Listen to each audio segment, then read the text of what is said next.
Hello, welcome to the show. Here I am with Dr. Rhi Smith. Hi, Rhi. Hello. Hiya. So, remind us of your title again, Rhi. It's the Museum Studies Programme Director. I remember, so you don't have to remember. Exactly. Otherwise, it would be Sultan or something like that. Yeah. So, today, Rhi is going to give us a sort of a quick glide through some of her books.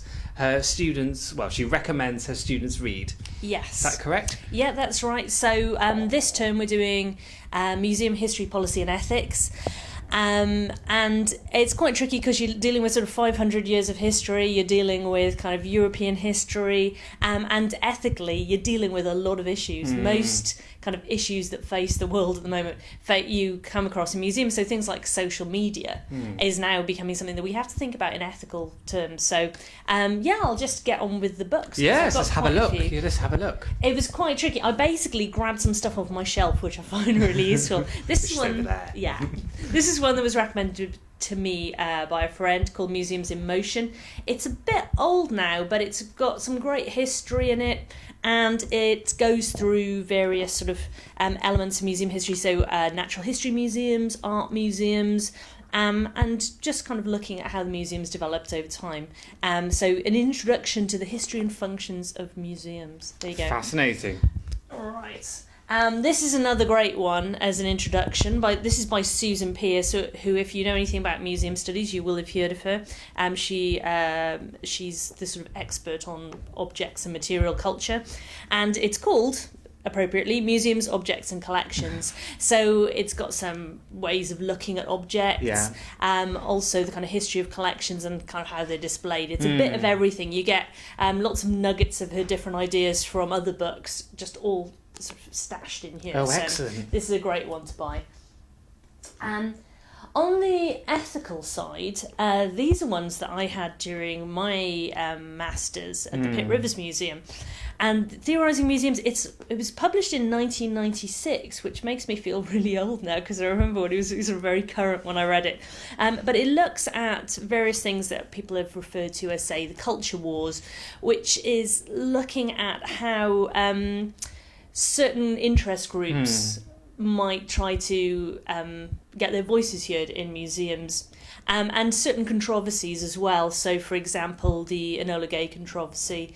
It also deals with things like the depiction of enslaved people at Colonial Williamsburg. Oh, right. It deals with gender, lots of different issues. So it's like I say, it's coming up to about 20 years old now, but it's a great read, and you can get it quite cheaply as well, which is great. Oh, excellent. So yeah, that's another one I'd recommend. And on the same theme, this is another one of my favourite books by Moira Simpson called Making Representations. Right. And she looks at what people call kind of source or originating communities. So people who originally owned items that have kind of ended up in museums, and how they've sought to either have items repatriated or to have a greater say in how they're displayed and interpreted and stored. And again, this is getting on a bit, but it's still incredibly relevant today. Very relevant. I hope a lot of museums have actually taken kind of heed of this and are moving forward.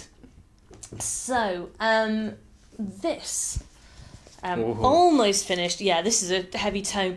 This is the library copy, so it doesn't have its really nice cover on it, which is an illustration of an early museum.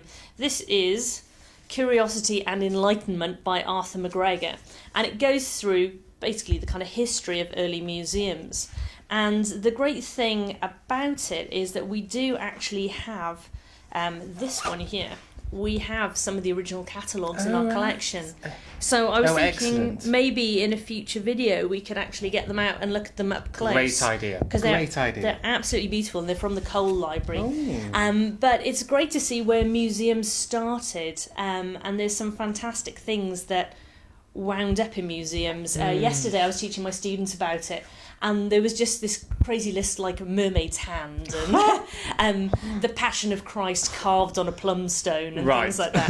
So it's we still have some things like that, but that's a really great read. But as you can see, it's quite a thick tome, so there's a lot of history to teach. And just finally, because we did, our last video was a St. David's Day one, I thought I'd show this to you, because I thought you might be interested. This is called Things of Beauty, What Two Sisters Did for Wales. Oh, how lovely. And this is a really specific one. I'd only recommend it to my students maybe if they were looking at the history of Welsh Yes. museums, but this is about the Welsh art collection. Oh, right. Fascinating. So, that sort of wound up in the museums in Wales. So it's a nice kind of specific case study to go alongside these slightly more broad ones. Excellent. Well, thank you very much, and happy reading to all those students out there. Yes, hopefully they are reading them all. Fingers crossed. Well, thank you very much, Rhi. Thank you. Take care. Bye. Bye.